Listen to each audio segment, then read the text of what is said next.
This is part 10 of our tomato grow along, and we're going to look a little bit more today about pruning. And I think this is probably going to be the last time, or one of the last times, that we're going to look at pruning.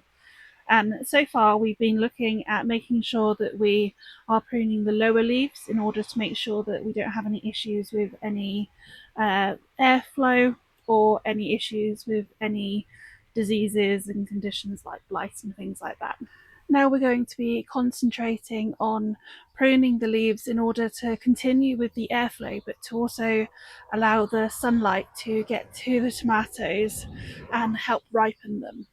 While doing this, we also want to make sure that we leave enough leaves on the plant in order the plant to continue photosynthesizing and thriving and putting out more flowers and therefore more fruit for us. So I would always leave at this stage at least a third of the plant's leaves and foliage on, and then a little bit further into the year, as we've got mainly just the tomatoes left, then I'd be looking at around a quarter of the foliage remaining. For our indeterminate or our vine varieties, we are also going to continue removing the side shoots and any foliage that's coming off of the flower trusses that shouldn't be there, and just making sure that we're opening up the plant and allowing it to continue for us to spot anything that's going wrong as well.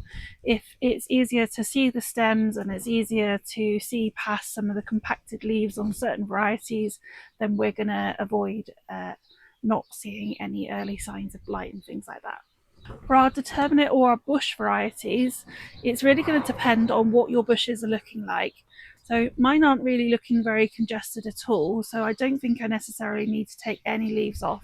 But what I will do is show you which leaves I would take off if it was looking as congested as the vine varieties. The one outside is probably looking a little bit more congested. Now it's recovering from all the wind damage that it's had, so that might be an easier one to show you of the difference between them, and making sure that we still have enough light that can come through and help us ripen those tomatoes as well. The tomato that was really struggling and not looking very happy and had an awful lot of leaf curl, I did feed and it didn't recover at all, so that one's being removed. And then I had two that had some stunted growth, so where the top of the growth, instead of continuing to grow upwards, had grown a tomato truss. And one of those has now put out some side shoots that I can use as a runner, but the other one never did, so I've also removed that one. But what I did before I removed that one was actually allow the fruits to get to a point where they're really shiny and they should hopefully ripen. If I was nearer to my frost date starting, then I wouldn't have probably bothered doing this, and I would have left them on in order to continue ripening. But because I've still got quite a while, and because they are in the tunnel, these plants are going to be allowed to produce right up until they are damaged by the frost that can penetrate them in here. Until then, they still have an opportunity, and by putting in one of the other plants that I had, and these are the plants that were left over from when I sowed the ones that are in the tunnel as well, then they will just hopefully catch up and give me some tomatoes that I otherwise feel that I would have lost out on. This is what the tomatoes are looking like before I've started pruning them today, and certain varieties are definitely more open and don't need as much trimming as others, but then there are some that really could do with it. So here's the stunted one that I've got here that has put out some more side shoots in order for me to continue growing it, and then I've replaced this tomato with another variety called Juggo, and it's already got some fruits on the bottom there. And then back up here, this is the tomato that I have replaced, the one that was looking really sad and had a lot of leaf curl. So we're going to go through now and just make sure we give them a trim. So like this here, that's coming off of a tomato truss, so I want to remove things like that. I've also got some different side shoots to remove. I've got a couple to take the tops off. We're not going to cover that in this video, but that was in the last video, so video 9 if you want to check that out and have a look at when you want to remove the tops. And then, rather than just today actually harvesting our leaves right from the bottom, I'm going to be harvesting them in different areas that allow the fruit to have more daylight coming to them. So you can see some of these leaves now are also looking a little bit old and a little bit straggly. So I'm going to remove any that are looking a little bit sadder. But a couple of the plants that I've also got in here, the leaves are much more curled, and not curled in a leaf curl way, but they're just very close to the plant. So removing some of these is definitely going to help open up the structure in order for the fruit to have the exposure that it's going to have. So now we can see that these two trusses here, 3 trusses maybe, are much more able to access the sunlight than they were before. And this plant still has plenty of leaves further up, so I'm not worried about reducing the plant's ability to continue growing. I'm going to remove this one as well.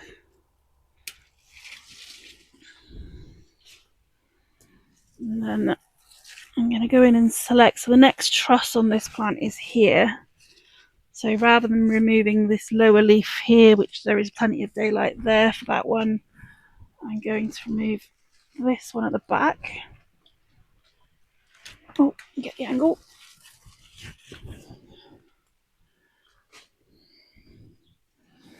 And then I think probably this one here.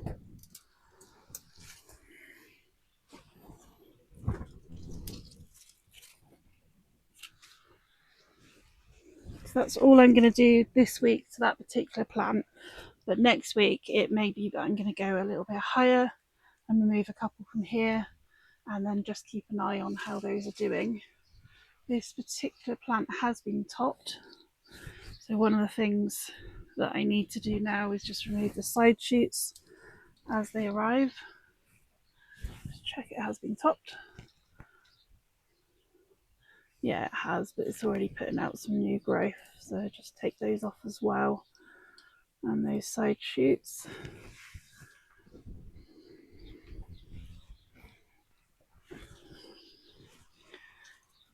And then any leaves from the plants beside it that are also coming into this plant, I will also look at removing, just to make sure there's enough airflow.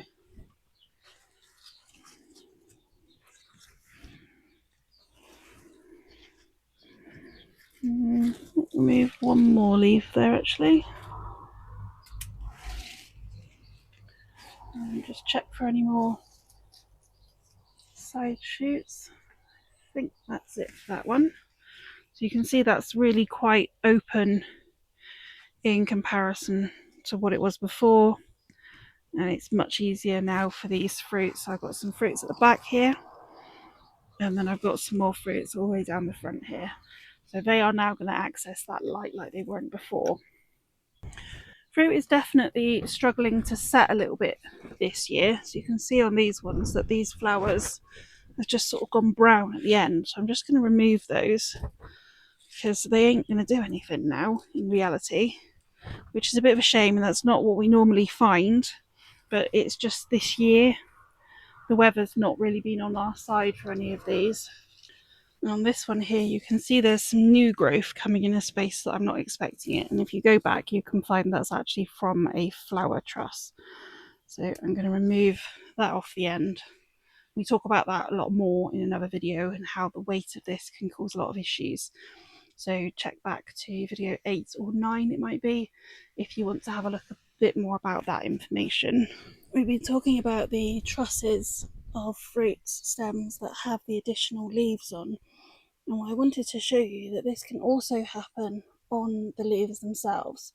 So these here are stems that are growing upwards from the leaves at different nodes, and they will in turn try and produce more flowers. And if you look very carefully, you can even see the flowers that are going to start producing on this particular one here. So we definitely want to remove these as well in order to not end up with a very unruly plant. This once again is more likely to happen with your heirloom or your heritage varieties, and not with like the F1 varieties or anything like that. This is the one of the two that had a stunted growth and had put out a flower stem instead of actually a continuation of the normal growth tip. So I've taken the side shoot and continued this now as my front runner.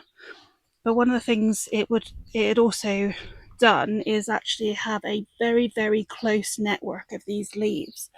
So all these leaves are very big and very much into the plant. This plant is not the variety that it is labelled. It actually looks more like a plum variety, and what it should be is a millefeuille, which is hundreds of tiny, tiny tomatoes. So whether or not this is just to do with a incorrect seed in the packet or a throwback by nature, or it may indeed be that I have labelled it incorrectly, I don't know. But as you can see, what I have done is rather than continuing to remove leaves lower down, what I'm doing now is opening up the structure by removing random leaves as I go up, just to ensure that there is enough airflow, because it is that tightly packed, this particular plant. So this is what the tomatoes look like now. I've done more trimming today. You can really clearly see that a lot more of the fruit is visible. One of the things that we are also going to look at when these are ripe is actually saving the seed from them. So to do that, we need them to be completely ripened on the vine rather than taken off at the earlier stage like I do with the others. So that will be one of the videos coming up. This is obviously only going to be suitable for open pollinated seeds or heirloom varieties, and not for your F1 varieties. If you don't know the difference, then I do have a video. It was one of the first videos I put out about different types of seeds and where to buy them from and things like that. So have a look and check that one out if you are interested in saving your own seeds. So this is our determinate or bush varieties that we're now looking at. And as you can see, this one still has plenty of light getting through to the fruit, and it's supported reasonably well. So I'm going to actually do nothing with this one today. These are also ready, so I'm going to start picking some of these. So this one's ripe, and this one's at the stage where I would normally pick them. These are obviously in the polytunnel, so I've got a bit more control over whether or not they suddenly have a load of water to them. So if they were outside, then I would be looking at harvesting them sooner, particularly if I've got some rain forecast. Then I wouldn't want to leave them on the plant because that's going to encourage splitting. And then this is the larger bush variety that I also have in the tunnel. And once again, this is pretty open. I'm not worried that the tomatoes aren't going to be able to ripen. So this one here is just starting to now. So if I was to remove any of these plants, I would remove the larger leaves like these ones here. Once again, any that are old, discoloured, not looking as healthy as the others, and then any that I'm concerned that were really shading the fruit. So, and then this is the tomato that's been growing outside, and the one that had quite a lot of wind damage and it wasn't looking very happy and very healthy. And you can see some of the remnants of that from the leaves still down the bottom. So other leaves have recovered on this, and there is some fruit setting. You can see some there. So all I'm going to do with this one today is remove some of those leaves that are looking a little bit sad and a little bit unhealthy, and then leave the ones that are doing better. So that's it all pruned up and looking a little bit better. It's a lot less congested and there's plenty of space now for more flowers to develop. With these, one thing we have to remember is that every leaf node has a side shoot, and that's what's going to produce us more flowers.